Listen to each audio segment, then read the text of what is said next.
Minute, here we go. There we go. What's going on? Everybody, hello and welcome to another episode of the Welch Report with me, Jean-Luc Welch. Get excited and make some noise. We are here.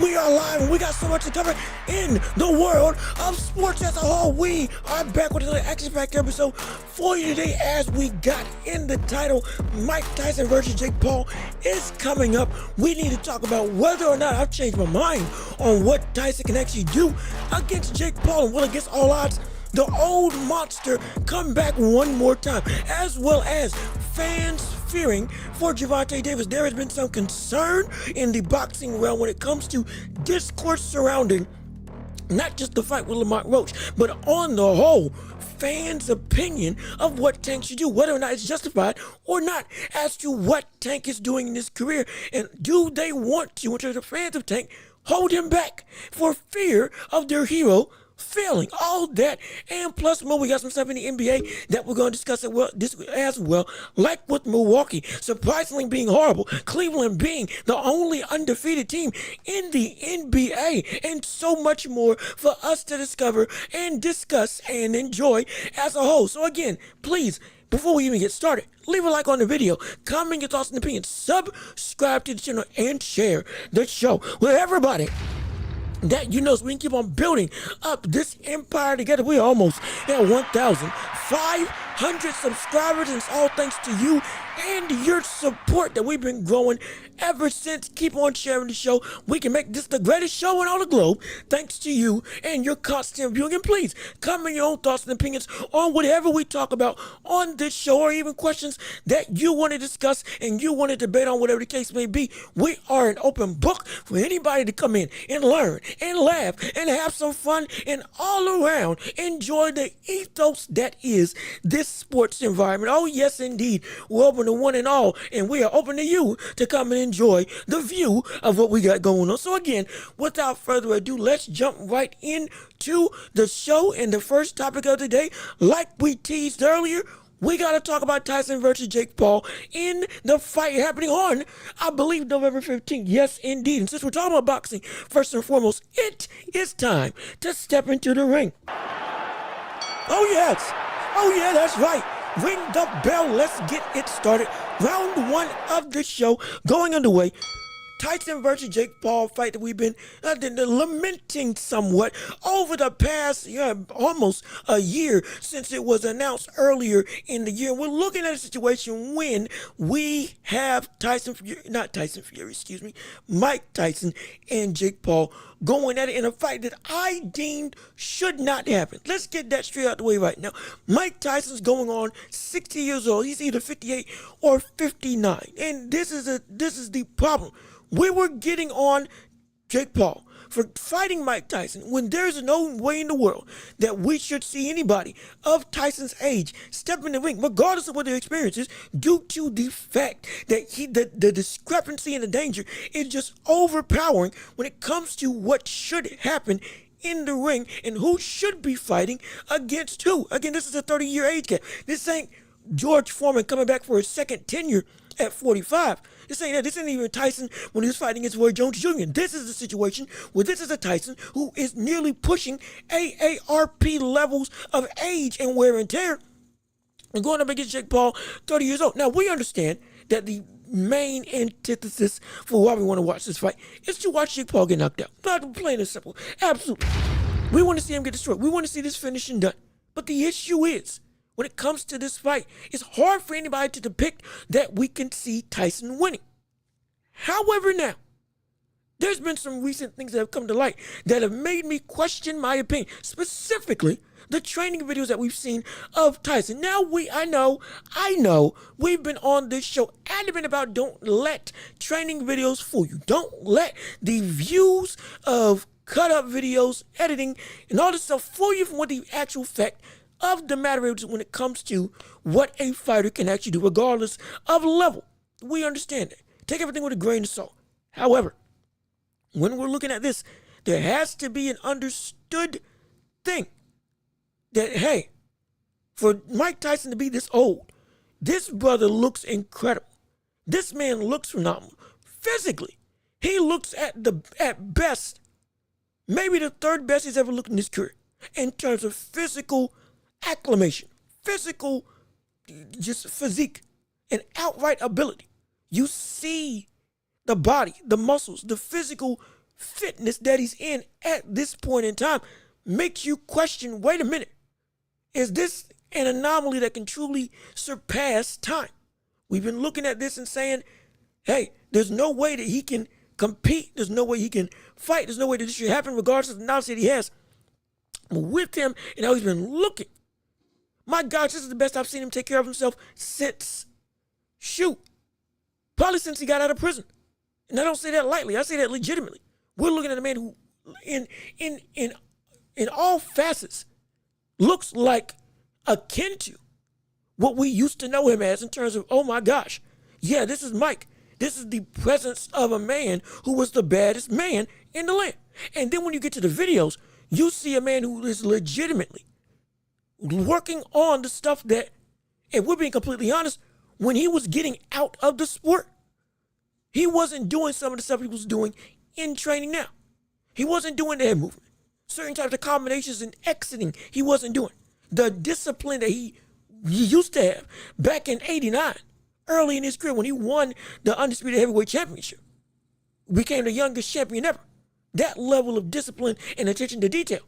We didn't see that at the later end of his career with Lennox Lewis, even with Evander Holyfield. Because again, he had fallen out of love with the sport, struggled with stuff within himself as well. But now with this new Tyson, not just motivated, but also clear-minded and clear-conscious, which is something that was inevitably the end of what was the Dynamite Kid, or Kid Dynamite. The end of Mike Tyson was his own internal struggles. Now that he's put all that stuff to the side, we see the rejuvenated Mike. We see the better mental state that he's been in. We see the more composed, collective, in tune with himself, and outright peaceful Mike Tyson. Doesn't have all the internal struggles and demons that he struggled with in his career when he was at the highest of highs, that eventually led to one of the biggest falls from grace that we've seen in boxing, in sports as a whole. All of that coupled with, again, physically he's taking care of himself, and the fire specifically looks back. It looks like he's about it for real. It leads me to say we may be seeing this brother actually born. In all honesty, we may actually see Mike Tyson beat and knock out Jake Paul. And I'm hoping that happens. Again, let's preface this with what I've said earlier. When it comes to Jake Paul and Mike Tyson, we have been saying there is no respect given if Jake Paul wins. There is no credit given if Jake Paul wins because of the fact that this is a man, 30, 29, fighting somebody who is 60. We saw this with Evander Holyfield when he fought against Vitor Belfort. When, granted, Belfort was souped up on drugs at the time of the fight. Absolutely. But even still, while Evander Holyfield looked great physically, the internal person and what he could actually do with his body wasn't the same. Mike We saw him fight against Roy Jones Jr. And we saw a couple years ago, we saw, hey, there's still something there of the old Mike, not in terms of actual all-around skill, but like, oh, okay, it's still, the remnants are still there. Good performance as well. Honestly, it was incredibly impressive. Now, we see this type of situation.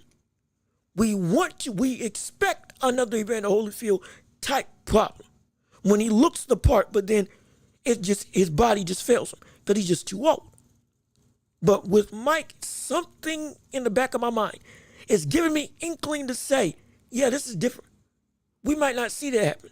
The fall off of showing his age from round one, that may not happen. Now, again, the biggest concern is the fact that can he take a punch? Can he take a shot? Can he actually take the power of Jake Paul? Which, for everything disdain-wise that I have about Jake Paul, it is undeniable that the brother is still a good power puncher. He's got pop. That is real. That is legitimate, regardless of opponent. He's legitimately got some power within his hands. That is unquestionable. But when it comes to now the knowledge and experience of Tyson, and on top of that, the physical and mental fortitude that we've seen him ramp himself back up to, and the fact that the brother, in all honesty, is cutting cold turkey from all drugs for this fight. So we're not getting the quote-unquote sedated, mushroom Mike that we all know and love as of right now. No, he's reverted back to that monstrous, psychopathic, boxing is all I know and all I am type mentality. We see it. We see the passion. We see the drive. We see, yeah, he's still media friendly. Yeah, he's still out there being, again, the Mike that we know now, but there's a different level of him now. Now this fight is a different, it's a different Mike in terms of what we've seen for the last couple years of him being the personable, funny, and still intimidating, but like the happy-go-lucky Mike, the wise Mike. He's still all that. But now he's tapped into another side of himself that Jake Paul has yet to experience from any other fighter. He just has. This is a different beast that we're going to see Mike Tyson be, potentially. And against what I've said earlier, I've said that no, there's no way that he can win. Now, I'm privy to change my opinion. I really am. I'm privy to change my opinion. And with that being said, how is it that we can see this fight go? Well, let's give a prediction right now. Instead of me saying that Jake Paul is going to knock out Mike Tyson, I'm saying Mike Tyson is going to knock out Jake Paul. I'm doing it. Call it a hope and a prayer. Call it just hapless love for an all-time great. Call it wanting to save the sanctity of the sport by getting Jake Paul out of here. Sure. But this is a situation where what was the biggest thing that made Jake Paul so successful? Wasn't just the competition he was fighting, which was incredibly low. Yes. Wasn't just that he never fought an actual boxer. We get that. But the biggest thing that made this fight made fights of the past so much, yeah, I can take it and I can win, was the fact that we're seeing Jake go against boxers that had respect for his ability. Or if they didn't have respect, they didn't have any skill. Nate Robinson, again, Mike Perry, with respect to Nate Diaz, who again gave him a war, wasn't a boxer, technically wasn't there, but he wasn't afraid. Or if you were privy to his power, you gave him too much respect, i.e. Tyron Woodley, which happened in the second fight, got knocked out clean and ended wholeheartedly. Well, this is what we're looking at when it comes to Mike and when it comes to Jake. It's a battle that Jake hasn't faced because Jake hasn't faced somebody that not only doesn't respect him, but also has the understanding of what to do to negate everything that you do. Look at it from this perspective of how he knocked out Tyron Woodley. The big bomb that landed was because Tyron Woodley gave him an opportunity to throw some offense. Woodley gave him a shot by staying in that mid-range distance, staying in that sweet spot that lets Jake be able to load up with full power while knowing that you're in range with nothing coming back at him, lets him be able to be successful.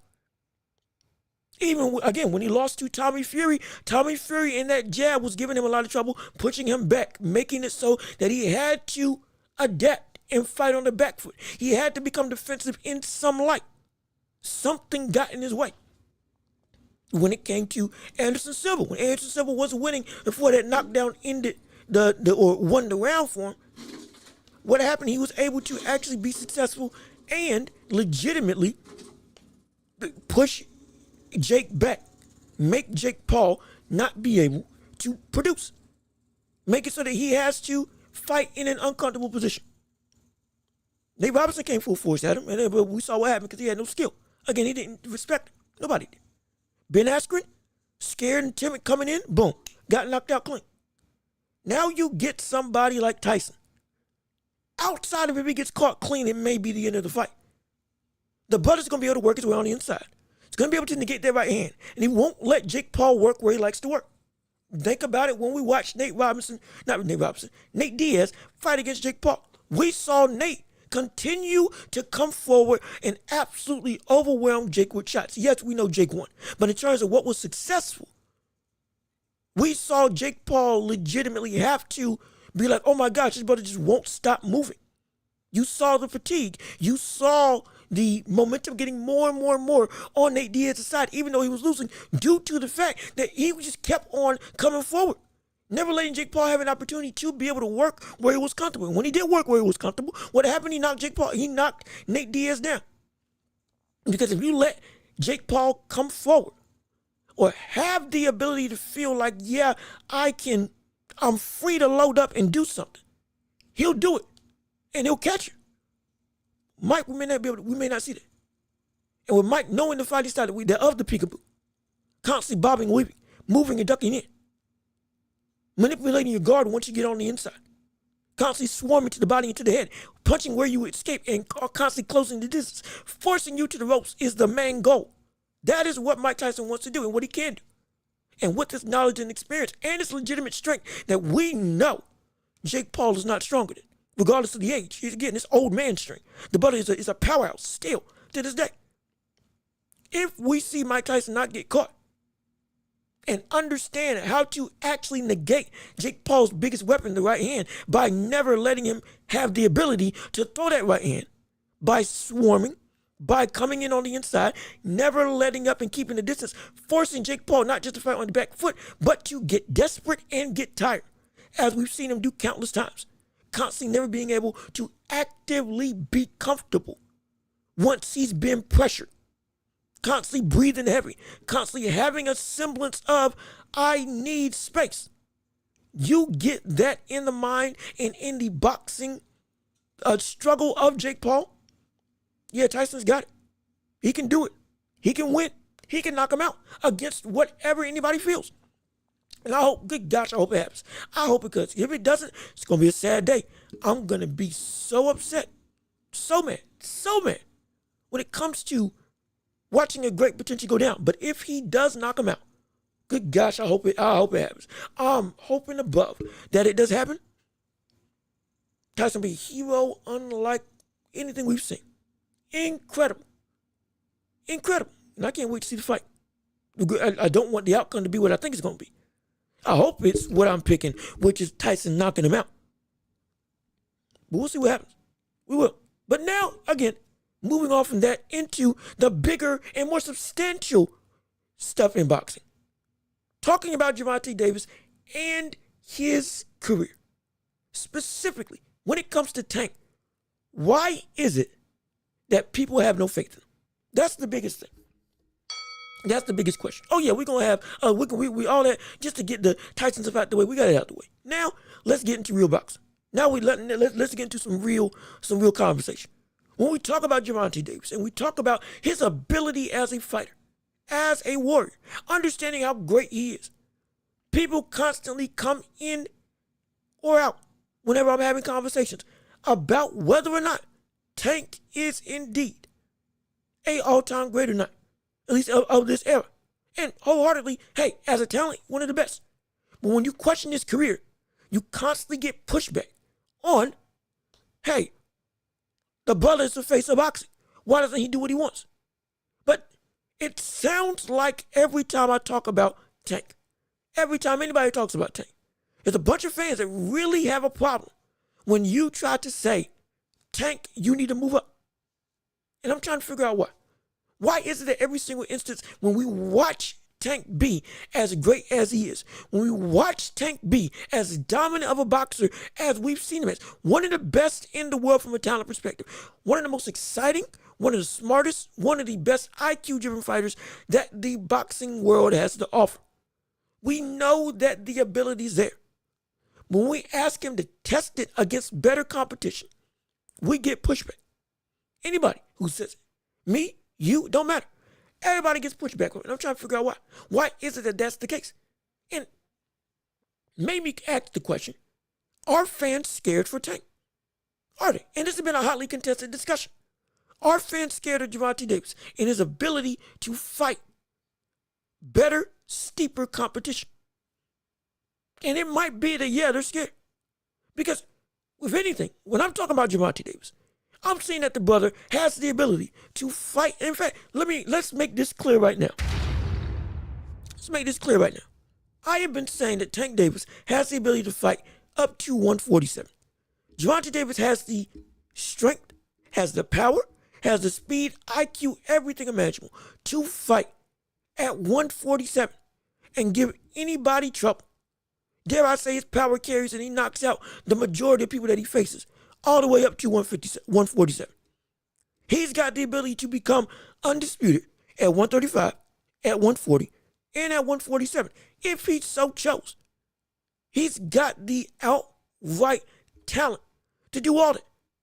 But the issue is, I keep saying he's too small, or I keep seeing people say, well, he's too small. Well, why are you wanting him to fight such big competition? Well, people are hydrating so much. Why do you want to put him at such a disadvantage?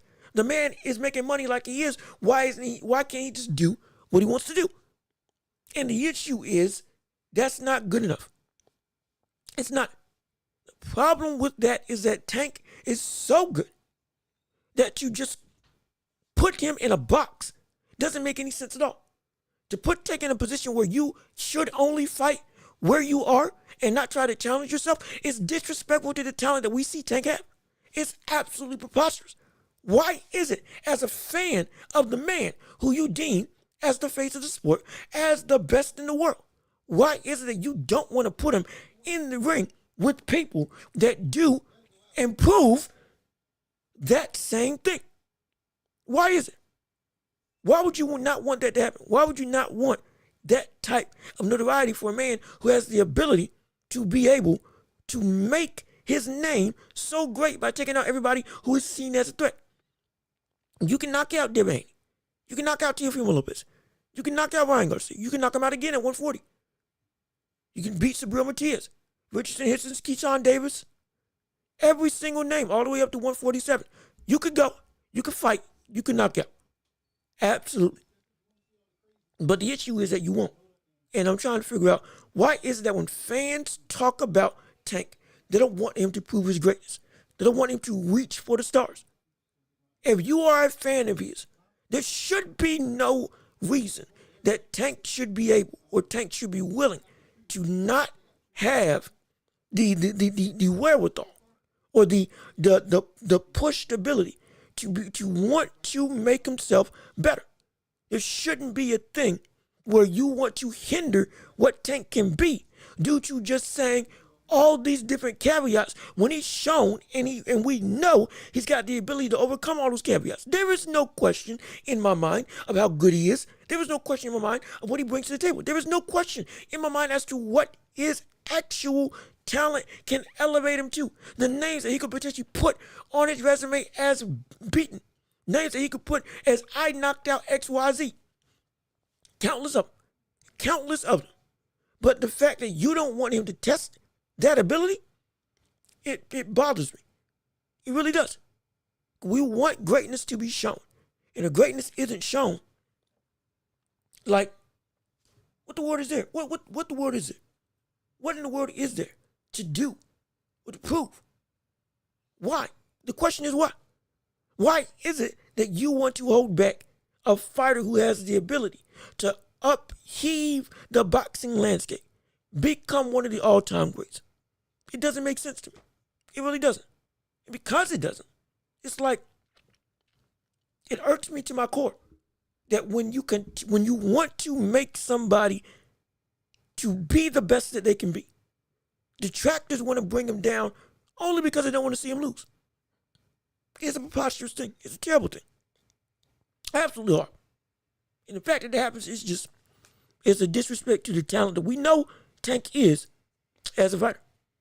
Absolutely. But when it comes to Tank, we're watching a man who has the ability and the skill set to be one of the best we have ever seen. But if you don't want him to achieve that, why get on others for trying to push him to that level? Why get on people for trying to make him reach that pedestal, reach the heights that his greatness can be, to show that he's as great as everybody thinks and says that he is? Because if he doesn't, when we look back on his career, what are we going to say? Are we gonna go through, oh, he was such a dominant force, oh, he was incredible? We're going to remember what he didn't do. We're going to remember the fights that didn't happen. We're going to remember the accomplishments that he left on the table or outright didn't try to attempt to achieve. We're going to say, man, he was so great. I wish he fought XYZ. I wish he fought Devin Haney. I wish he fought Ryan Garcia again. I wish he fought Tio. If Tank's career is going to be built on I wish, we'll never know how good he really is. And that means that we'll never see and respect him in the light that makes him so great in the eyes of fans right now. Never. History will look back on him in a negative light due to what he's not doing, due to what he's not trying to push for his career, due to his inability to consistently make the challenges that can be and elevate his trajectory in his career. He can do it. But if he doesn't and willingly doesn't, like, that's on him. And again, Jay Will, what's up? Thanks for joining in on the show. Appreciate you joining in. Come on and share the show, and appreciate you dropping in on what we got going on right here on the Welch Report. And yes, Tank versus Tio should fight, definitely, absolutely. That fight should have happened already. And again, the whole reason why we're discussing this is because I'm asking the question, why do Tank fans not want Tank to go and fight at a higher weight class? Because when I say that Tank should move up to 140 and not fight Lamont Roach and take the path to greatness and legacy, when again, we covered this in a past show. We get that Shakur is injured and hurt. We get that Lomachenko's contemplating retirement. But when it comes to what Tank is as a fighter, as great as he is, if all other avenues fail, you could move up to 140 and go try to achieve at that weight class now that every viable option is gone. Even if you fought people at your weight class that were just, on the same level, it could still work. They may not be competitive, but at least you're in the same weight class. But at least if you can put yourself. But if you don't, why is it that fans don't want it to happen? Because I'll say he can beat Teofimo Lopez. I will say he can beat, especially now, he can beat Devin Haney. He can knock out Devin Haney easily. He could beat Ryan Garcia at 140, which is Garcia's best weight. He could do all of that. His greatness could, like I said before, his greatness could carry him to 147. And he could be a champion. He could be undisputed in 3 weight classes if he went for it. It is entirely possible. He could wholeheartedly do it. But the fact that he doesn't, it's a pestering insult when fans try to come at me or come at anybody and say, well, Tank can do what he wants. Tank can go and make his own legacy. Tank can be great just because Tank is Tank. He's the money machine. He's the face of boxing. Look, if you are the face of boxing and you have that level of cachet and money and you can do what you want, why not elevate yourself even more? It makes no sense when we are naming names that we feel you can beat. But fans are coming and saying, no, why fight at a disadvantage? Why fight when people can rehydrate so much?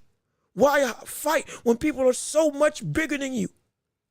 Why put yourself at that risk? It makes me feel that people are scared. It makes me feel that people are scared. Fans of Tank are scared of Tank to lose. That's the biggest thing. That's the biggest problem. And that's an insult. I say, oh, we got some comments. Okay, Jay, well, yep, you agree. I'm surprised he didn't fight after Riot. See, he could have fought El Rayo after he fought Isaac Cruz and beat Isaac Cruz. There's a whole plethora of fights. I talked about this on shows in the past. There's a plethora of opponents that he could have fought. Instead of fighting Lamont Roach, that would have pushed what his legacy can be and pushed what his greatness can be as a fighter. And in fact, and it's just it is preposterous that we're looking at Tank in this window of greatness that he is right now. And with all the talent, he has achieved so little compared to everybody else that was at the same stage as him. Everybody. And I mean everybody. I mean everybody. We can say what you want. We know he's better than Ryan Garcia. But we can say that Ryan Garcia has taken on more challenges because he's fought against Tank. He's fought against Ryan Garcia. He's looking to fight against Tio once he comes back. And this again, regardless of what we're saying about drugs and all, we get that whole debacle. We're talking about what he attempted to do. The legacy he tried to make for himself. He pushed himself. Tank after Pedraza and after Mario, I'll give it to him, Mario Barrios, when he fought at 140 before, put himself at risk against, at that point in time, a very dangerous fighter. We all respect Mario Barrios. And we were trying to figure out, that was the one time we were like, hey, wait a minute.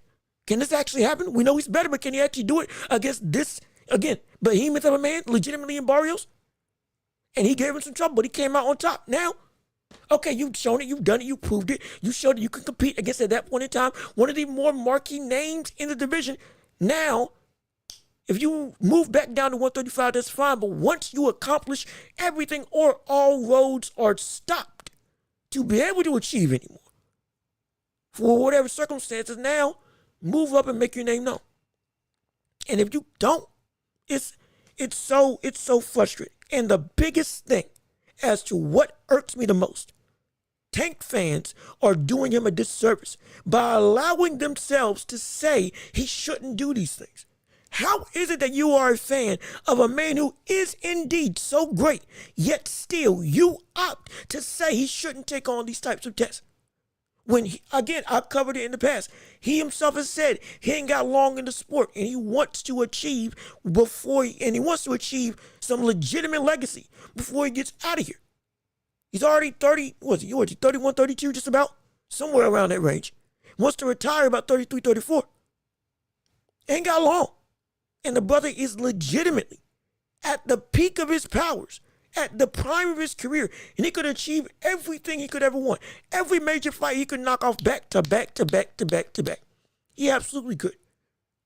But it's the fact that his fans say, when we push these types of agendas of go and chase what your talent can attain, when we say that and you give pushback and then we say, well, you can't be the face of the sport if you're moving like somebody who isn't the face of the sport, that's a problem.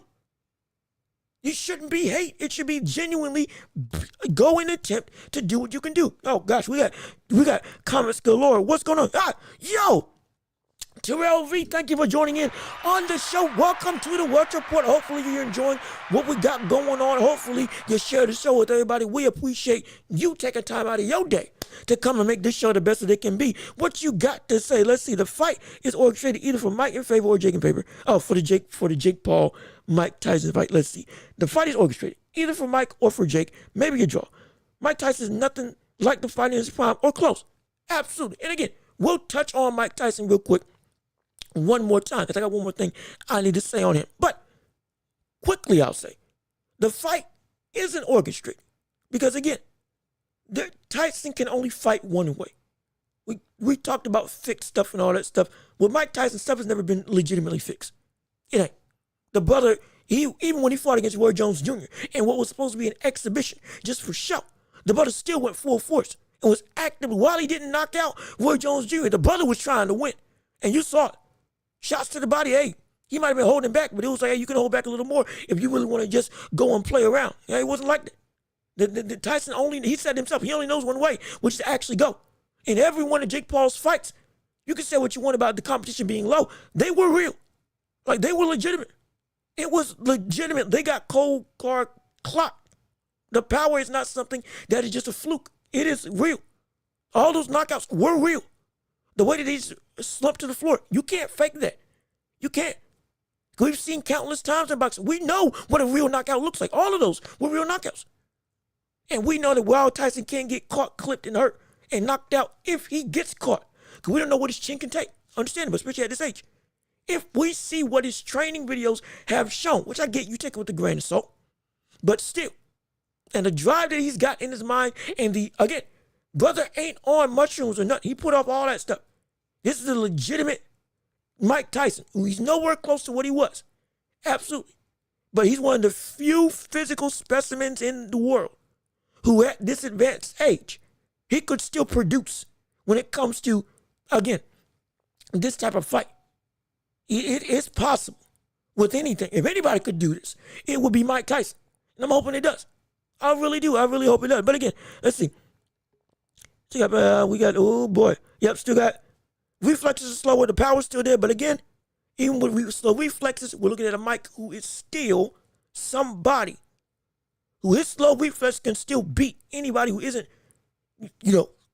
quality in terms of amateur level. And Jake Paul is amateur level.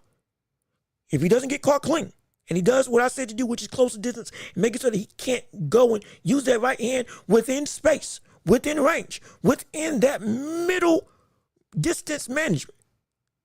Not too far, not too close, but just in that mid-range game. That's where Jake Paul likes to throw and knock out most of his shots. Feel comfortable that he can get something off. Close that distance, which we know Mike's going to do. Force him to the ropes, which we know Mike can and will do. Now you got him in trouble. Like we saw with Nate Diaz. Yes, he won, but he got swarmed, and he couldn't get that offense off nearly as much, nearly as cleanly. It was sloppy. Nate Diaz was a terrible striker. Now you get that same level of swarming, but with the actual quality puncher, stuff can be a little bit different. Stuff can be a little bit, let's see. Oh boy, we got a lot. Okay, let's see. Tank is good, but the criticism comes because he has no big fights like other greats. And absolutely, Tank is somebody who he is indeed great.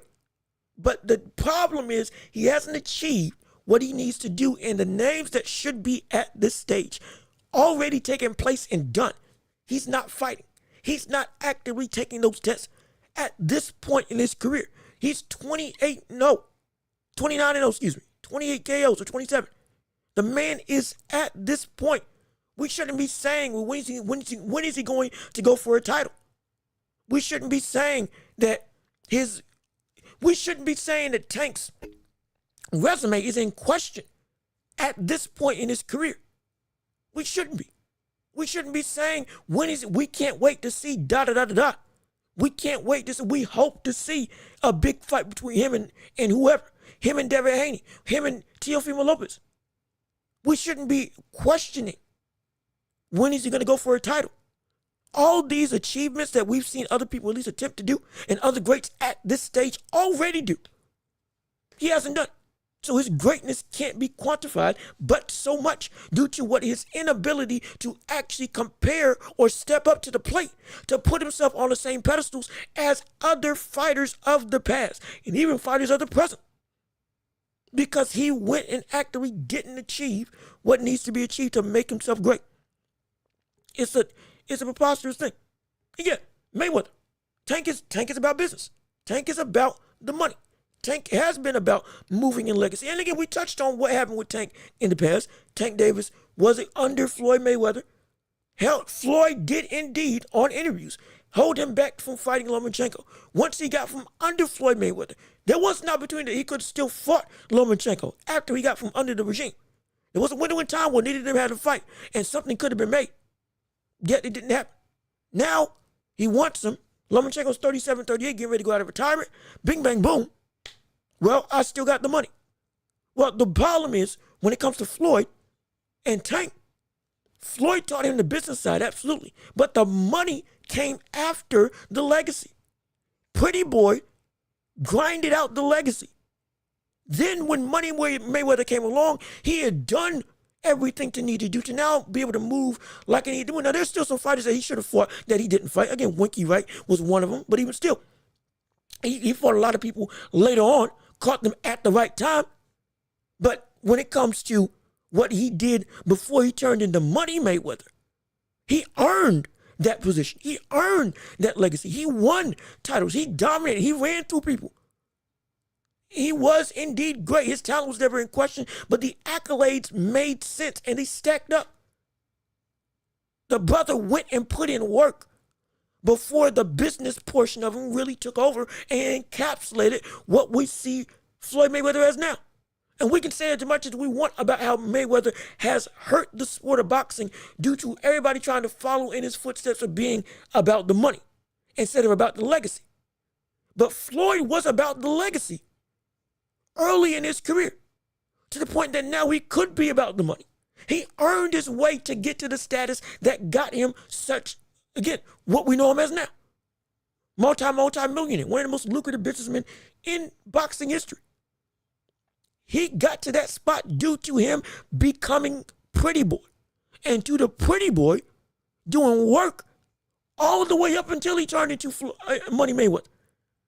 It wasn't the other way around. You can't play that level, or you shouldn't play that level of let me get paid and then boom, I don't have to achieve. Now, yeah, we want everybody to come out safe and happy, but that's not how it works when it comes to the grand scheme. You got to put in the work. You got to go test yourself. You got to prove yourself constantly before you get to that level of position in the boxing world. Canelo did it. He did it. He went and moved up weight classes, dominated 1 titles, moved up again, 154, dominated 1 titles, moved up again, 160, dominated 1 titles, 168, dominated 1 title. He fought everybody. He did it. There's no question. He did it.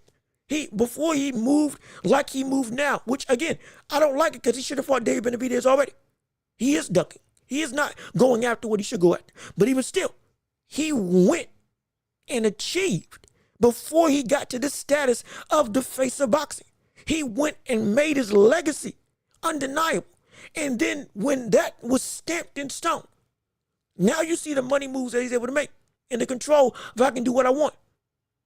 Again, I may not like it, but he earned it. Tank, as much of a star that he is, he was definitely on that road with Pedraza. He was definitely on that road after he beat Gamboa. He was on that road after he beat Mario Barrios. And then he stopped. Just like with Canelo, he stopped. He stopped pushing. He stopped grinding. He stopped looking for the best that's available. At least we can say with Canelo, where he achieved so much before then, you got a better argument to say, oh, he can do what he wants now. With Tank, no. At least in my estimation, no. You can't say that. You shouldn't say that. You're a fan of it. You should be saying you haven't done enough. You haven't done enough to make Lamont Roach a legitimate, viable option. It's preposterous, at least in my estimation. Again, my humble opinion.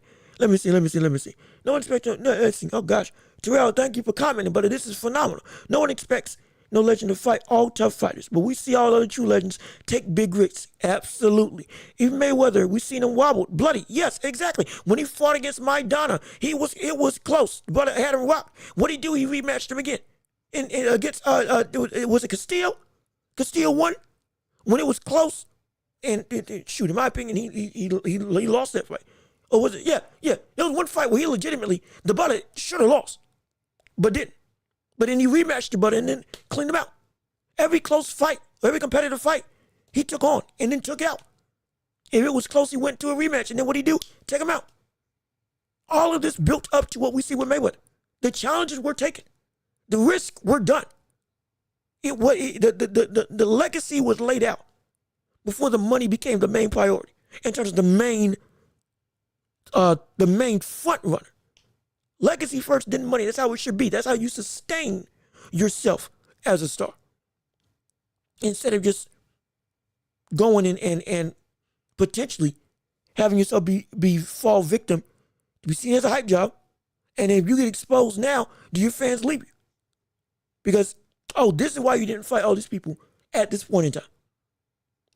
It's legitimately a question that can be riddled on your career if you choose to go the route that we see with Tank right now. Mayweather taught him the same blueprint early, absolutely. It's easier with social media to stake off. Yeah, you have to skate off and make money. You could do that before social media. Lack of promotion and walking. Yeah, exactly. And would do it well, actually. There, yes and no. It's easier to build up a rapport. It's easier to build up hype. It's easier now to be able to get your name out there and be seen as a big time attraction. It's easier to make money, which is great. We love that. But the issue is more so on the promoters and the fighter, that they are more protective of their investment than it is to just, let's see if you can actually be what we think you can be. It would make sense that people now, with the cachet and with the added social media, boom, you can talk yourself into a big fight. You can talk yourself into a major following, which is great, which is phenomenal. But then if you don't prove yourself, at some point in time, people will leave. People will forget. People will look at you as why did we pay attention? Look at Ben Whitaker. We just saw him as one of the biggest hype jobs in Europe. Not calling him a hype job, but as one of the biggest attractions in Europe. Doing all the stuff with the flaunting and the taunting and the drunken master style, punching, doing all the showboating and stuff while he was fighting. He did all that.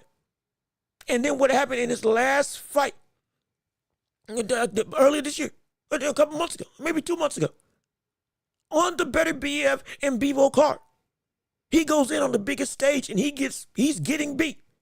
And then he goes and falls flat, literally falls head over heels over his competition, over the ropes. And now we're seen as a laughing stock. And that momentum that he all had stopped at the drop of a hat. It ended in terms of what people see him as now. Oh, he's never, the amount of work he's going to have to do to get that type of attraction back, it's going to be incredible. It's going to be ridiculous. But it's the price you pay when you have that level of draw. But it's a price that, again, wouldn't be as steep now if it was more understood that, losses happen. That's the biggest problem with this whole debacle. When it comes to the sport of boxing, the biggest issue with it is the weight that losses have on their career. The reason why people don't take big risks is because if they, in the boxing realm, if they lose, oh, your career is over. You're halfway out the door if you lose. That's how many people view it. That's how a lot of people view boxing. If you lose, well, you're out of sight, out of mind. We don't care. It's horrible, unless you're a big time fighter. And even then, it's still, if you lose, you're done. That's how it's seen. For a lot of fans, casual and in some cases, hardcore. And it's a terrible thing, but it's a known thing. In the UFC, it's not the case. We got pity. The Donald Cerrone has lost countless times as one of the most respected legends in the UFC. Conor McGregor's lost multiple times, and he's still one of the biggest draws that the UFC has, and he isn't even with the company right now. Like, what the world? Max Holloway just got knocked out by Ilia Topuria, the best boxer in the UFC. He's got cold hard destroyed, and we're seeing nothing but love for the brother because, you went out against one of the hardest strikers in the business today. And we respect what you did. You just got beat. We can't wait to see you come back and evolve. Nick and Nate Diaz are two of the most beloved UFC fighters in history, regardless of weight class and personnel. No matter what fandom you are, you love Nick Diaz. You love Nate Diaz.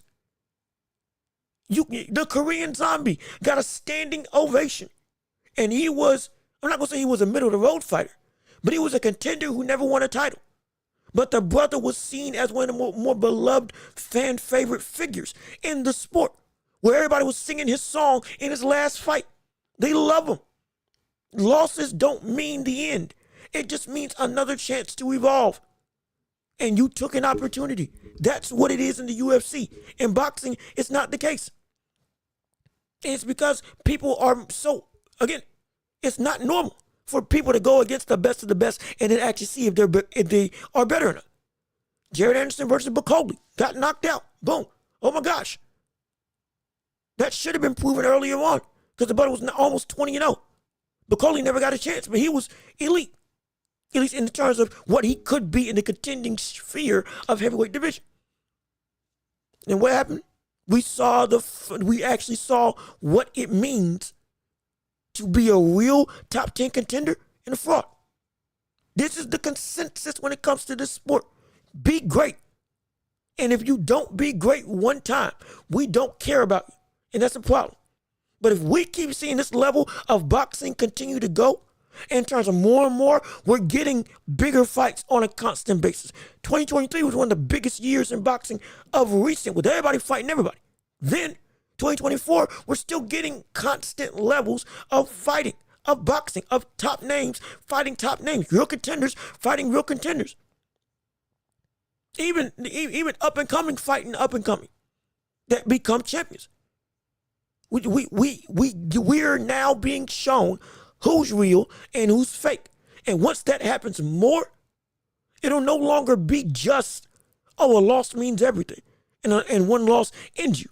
It'll now be, okay, come back. Because if the sport keeps going like it's going right now, with everybody looking and wanting to have legitimate pull in what they can do, they got to go and test themselves now. Because fans are now not paying until you get a legitimate fight in front of them. And once we see fan favorites like Devin Haney, like Teofimo Lopez, like Ryan Garcia, all of a sudden every big name has a loss on their record. Now, well, shoot, what else is there to protect? We just got to go for broke. We got to go for it. We got to make it happen. It is what it is. We got to push. That's what we want to see. Once the wheat really gets shafted, now we get to see who really stands alone. And at that point, when everybody's been in some way, shape, or form dinged, hit, gotten their O taken away, now, there's nothing else to do except for, well, I can't just quit. I got to go fight the next best guy. We see Caleb Plant doing it. We've seen David Benavidez fight everybody. We've seen other fighters continue to try to make themselves, make their legacy, win or loss. This is what we want to see from everybody. With Tank, with Devin Haney after the loss, with Teofimo Lopez as he continues to climb in his career. Everybody, doesn't matter. When we see this level of consistent competition, losses will mean less and less. Because once everybody's favorite fighter has a loss on their record, there's no more excuses to say, well, we got to protect our O. We got to protect the sanctity of undefeated. Now it's, well, we still got to prove we the best. Run it back. That's what we want to see. That's what I hope we keep seeing as the sport continues to go on. But see, let's see. Yep, Tank is yet to prove. Yeah, you're absolutely right. Tank is yet to prove that. And his toughest fight has been against Pitbull and Ryan Garcia. Neither of those guys were true, like, well-rounded fighters.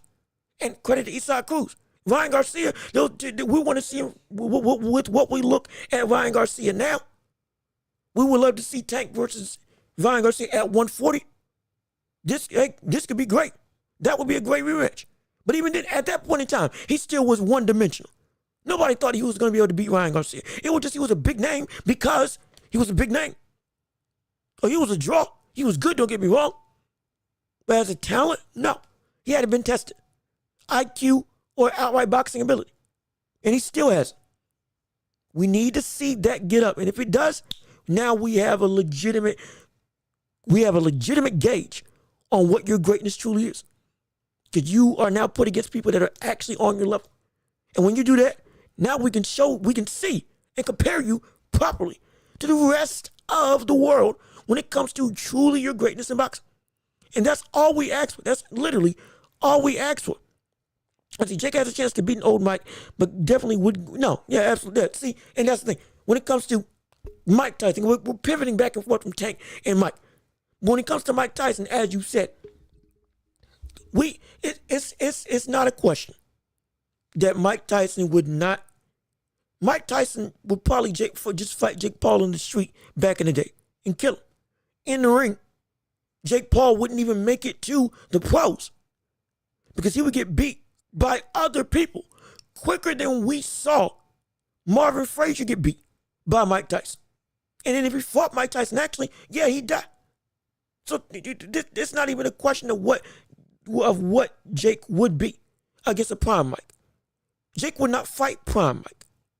Because Jake would never fight somebody that he feels is a legitimate contender. He only fights against people that he feels he can actually take on. And it took Mike to turn 60 before he was like, yeah, let's make it happen. It's a stupid thing. And I hate him. I hate it. I want to see him destroyed. This is picking on the legends of boxing when you could be legitimately getting in the ring, putting yourself against actual competition, testing yourself against people that have been boxing 4 or 5 years, whole life in the sport. Work your way up to a title like you keep saying that you're going to try to do. Go rematch Tyson, Tommy Fury, who beat you already. You could do all this stuff, but no, you choose to do this despicable thing. That's why I hope Mike Tyson kills him. I hope it happens. I truly do.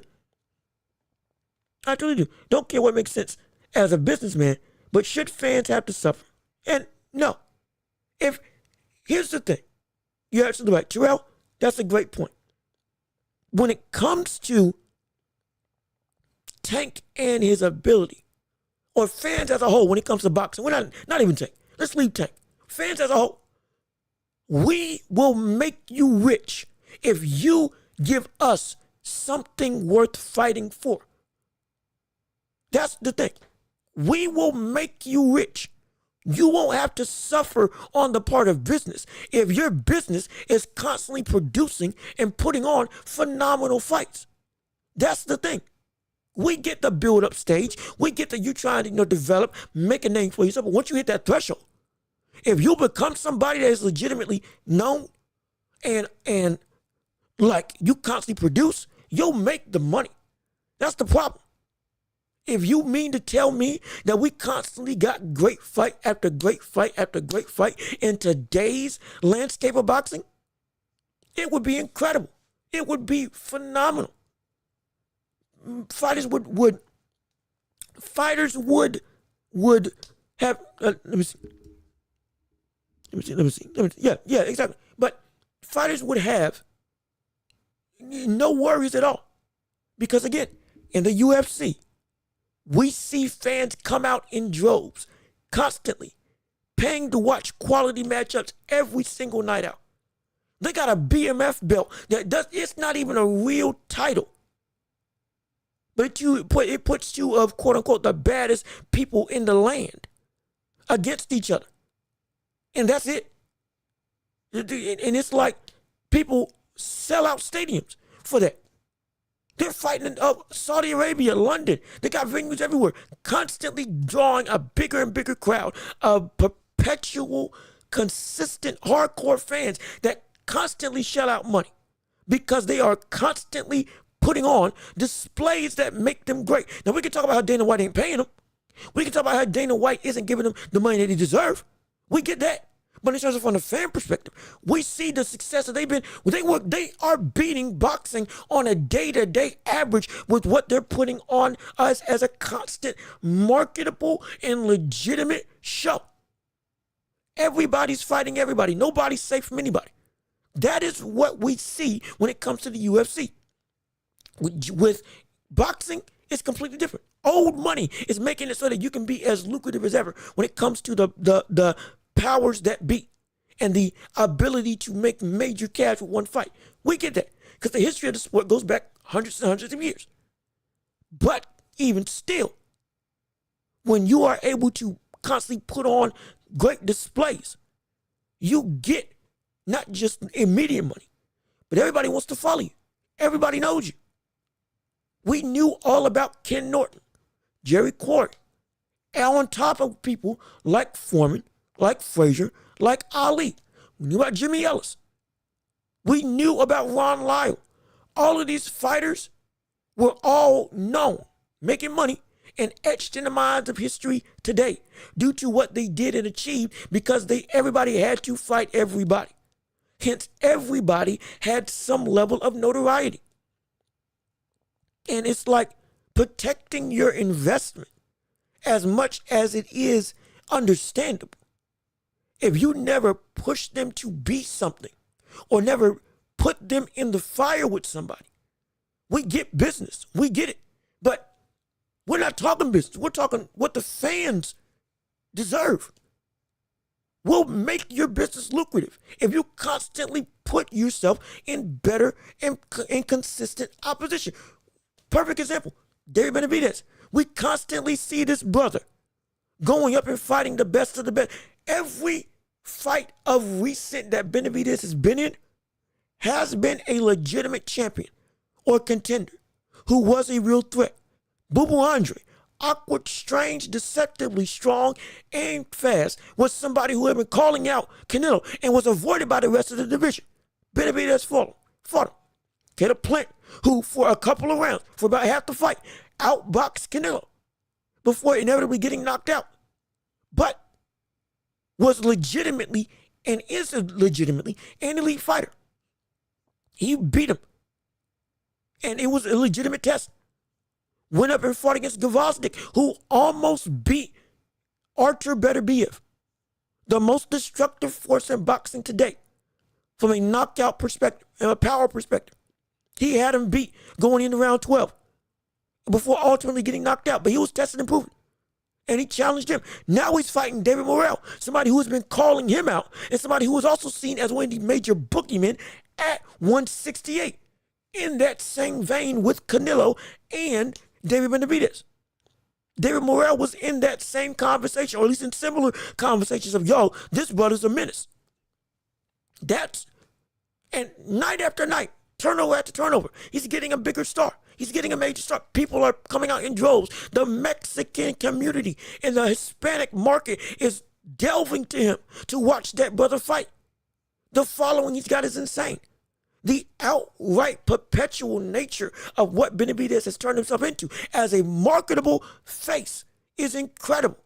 And it's because he kept on being destructive against people that were indeed dangerous, or at least competitive, on a level that was the similar vein as him. That's what we can see. And that's what I want to see everybody achieve. But if they don't, you can only protect your investor for so long. And once it gets dried up, well, it's done. It's over. You let everybody fight. From a fan perspective, we get business. But from a fan perspective, we will pay for fights that are indeed worth it. We will give money, and we will make everybody lucrative if you put everybody in a fight that is indeed lucrative for us to actually pay attention to. If you do that, you'll still make your money. You'll still be incredibly known. You'll still be a name that people respect. You will. But if you keep on protecting your investments for so long that you never want to test them, we run into the same issue that we run into in the past, which is why boxing took a nosedive in popularity in America. The fights that we wanted to happen never happened. Pacquiao happened 5 years too late. Yes, it made a whole bunch of money. Absolutely. But they could have ran potentially at prime Pacquiao and prime Floyd. Knowing that fight at their best would have been close, they probably could have run a trilogy. At, peak for peak. They probably could have ran a trilogy there if they fought against each other. Because the fights would have been that close. Instead of catching Pacquiao at the tail end of his career. Potentially, it could have been, you could have ran that 3 times. Potentially 4. We're looking at a state of boxing that everybody has the ability to be a major star. And everybody's investment doesn't need to be protected because everybody is actually a lucrative option. But until boxing is willing to put that as its mainstay and actively have them fight against people that are comparable to their level on a consistent basis, you'll continue to see only a couple stars in the sport, only a couple money-making names in the sport, in terms of major money-making names, that everybody else will want to clamor to fight to. Because if only you make those same people well-known, and nobody else is even seen as any sort of competency when it comes to how they're viewed in the landscape of casual boxing fans, then it'll never work. It would never happen. The sport will go back down into nosedive, as it's coming up now, as as more recent times, as one of the better times in boxing. It truly is. But listen, Dubois has been climbing the mountain of greatness. Yes, he has, and he's been. What happened? What Dubois is the perfect example. Dubois is the perfect testament to everything I'm saying. Daniel Dubois lost to Usyk. Before that, lost to Joyce and inevitably was seen as a quitter. Though his eye was legitimately messed up, lived to fight another day. Seen as a quitter against Joe Joyce, seen as a quitter against Usyk, and he legitimately went through the ringer of Hrgovic, Jarrell Miller, and then ultimately Anthony Joshua. Retained his title, became a champion, and beat one of the biggest names in the sport. When everybody was saying that the brother had no business being in the ring, myself included. Do you see that is the perfect? And now Daniel Dubois is one of the biggest names in Europe. There is no top 3 in heavyweight boxing without Daniel Dubois in it. He is firmly attached to the Usyks and Furies of the world when it comes to acclaim. He is a brother that we all want to see. We all want to see him fight. We all want to see Dubois going, what's next for his brother? What can he do? I want to see him rematch against Usyk now. What if he fights Tyson Fury? Do you think he can get him out of there now? My gosh. It was incredible.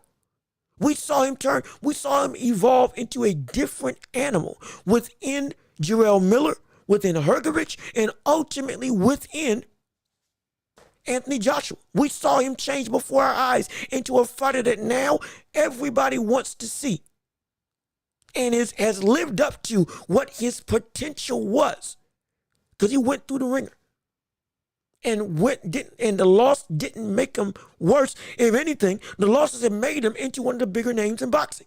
Now, what a redemption story. What a testament to what he turned into. What a great, absolute monster that we now have, that was forged in fire, that found out something different about himself that he didn't know about before. That now he's got something that other boxers have to now be scared of when they face off against him. That's what we want to see. That's what makes you great.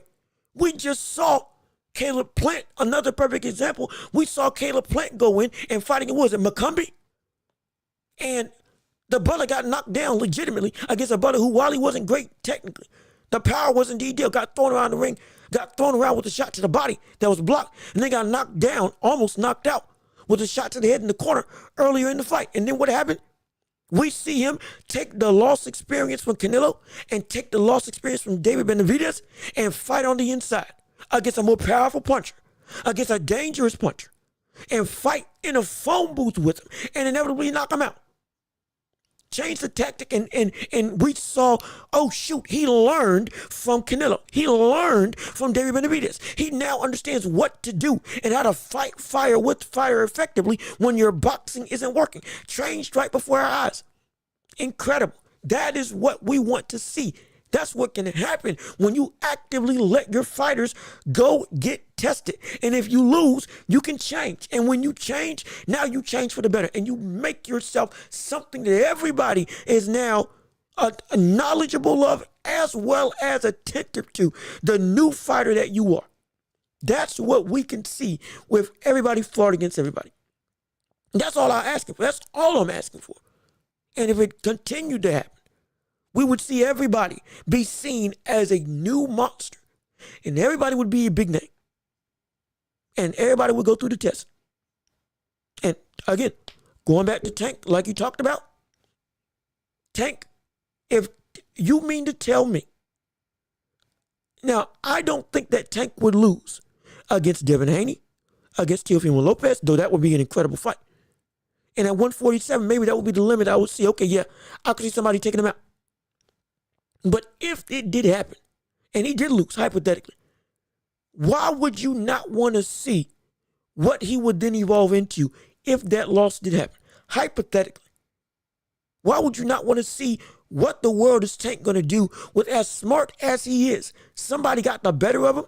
Now, how is he going to evolve into another monster that we never even thought he could turn into because of his dominance with that got shown to have a chink in the armor. Now suddenly that gets fixed and a new layer gets added to him. Now he's even more destructive than ever. This is the price you pay for legacy. While it is a heavy load when it comes to the losses, what that forges you into is something that is worth it.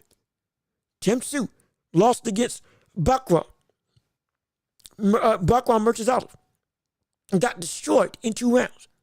The brother was seen as, hey, I'm going to fight Terrence Crawford down the line. Absolutely. Now, we are looking at him and saying, well, shoot, you versus Fundora might have been a fluke due to the blood, but that was real. Now you got to go and evolve.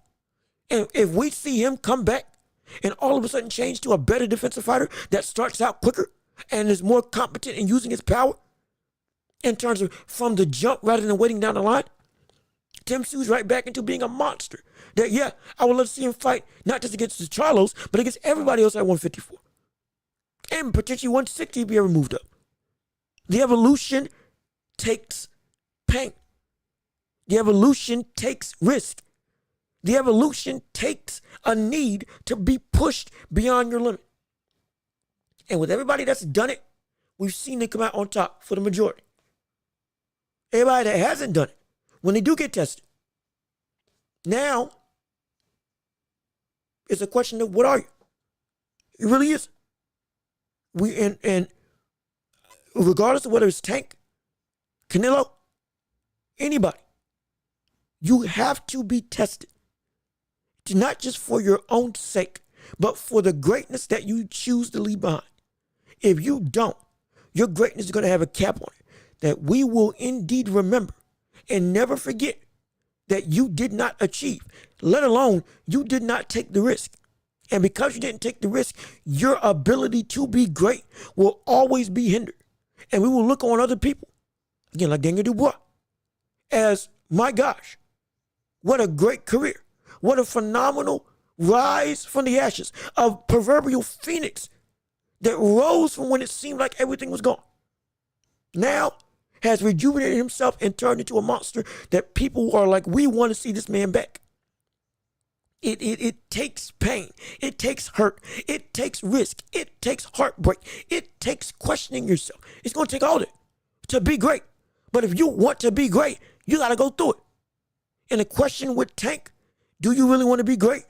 And the question with all of his fans, do you want to hold him back from being great by constantly saying these types of risks he shouldn't take? Because if that is what you are going to do, if that is the position you're going to take, when we say that Tank is nowhere close to the 4 Kings, when we say that Tank is nowhere close to any top 50 list, when we say that Tank is nowhere in a top 5 pound for pound, when we say Tank will never be the face of boxing, when we say Tank will never be as great as his talent can be, there should be no need to come in and be hurt and be disgusted and look at anybody as, oh, you're being a hater. Should be no need because you yourself put yourself in that position. And because you put yourself in that position, this is where the consequences come. And it falls on you. And if you want to be what you think you can be, you got to go to achieve what you think you can achieve. And if you don't, we'll remember it. Oh, indeed, we will remember. Because it's not always about the wins and losses. It's about the lengths you took to be great. And if you don't take those lengths to be great, no matter how great you actually can be and how great your talent is, that won't be what will be remembered. I promise you that. I promise you that. Guarantee it. But with all that being said, this has been another episode of The Welch Report with me, Jean-Luc Welch. Thank you so much for tuning in and listening to the show. And again, happy Halloween. Try to get this out as a special thing for you all your viewers. And we still got more to come later on in the week. I'm sorry we didn't have as much to discuss when it came to varying topics. It's more so of a slow weekend sports, but don't be afraid. Next week we're gonna have stuff coming down the pipe. Don't get it twisted. We still got some major plans for this show. Don't go anywhere. I guarantee you it's gonna be something to behold. But again, I've been Jean-Luc Welch. Y'all have been wonderful. This has been the Welch Report with me, Jean-Luc Welch. Peace and love. Hey, we getting out of here. We getting ready to roll. We getting ready to move. If there's anything that anybody wants to discuss, we got some time. We got a little bit. We got 5 minutes. We can keep this show. We can go into overtime. That's what we should call it. We should call it. That's what we'll call this. We'll call this overtime. We got overtime. 5 minutes of anything that anybody wants to discuss, talk about, questions, comments, concerns. You put them in the chat. We can keep this going. If you want me to shut up, just say shut up and we'll get out of here. Oh, no problem at all. Also, please, if you can, like the video if you enjoyed the show and if you enjoyed everything we discussed. Hey, comment, share, get this show to everybody that you know. Build this up to be the best that it can be. And again, we're getting ready to get out of here. If anybody's got anything they want to say it right now. And we can keep this show running, keep this show gunning, have everybody have an opportunity to get their thoughts, opinions, debates, outright disdain. Maybe you hate what I got to say. Maybe you like what I got to say. Who knows? Either way, leave on. It could be more about Mike Tyson, fantasy fights with him and Ali, fantasy fights with him and a prime George Foreman. Ooh-wee. So many things, so many topics, whether it's in the NBA as well. All that. Don't matter what it is. We can keep it going. But again, if ain't nobody got anything to say, we going to get out of here. This was a phenomenal show. Appreciate y'all joining in, and we will see you all next week. Oh, yes, indeed. Peace and love. We out of here.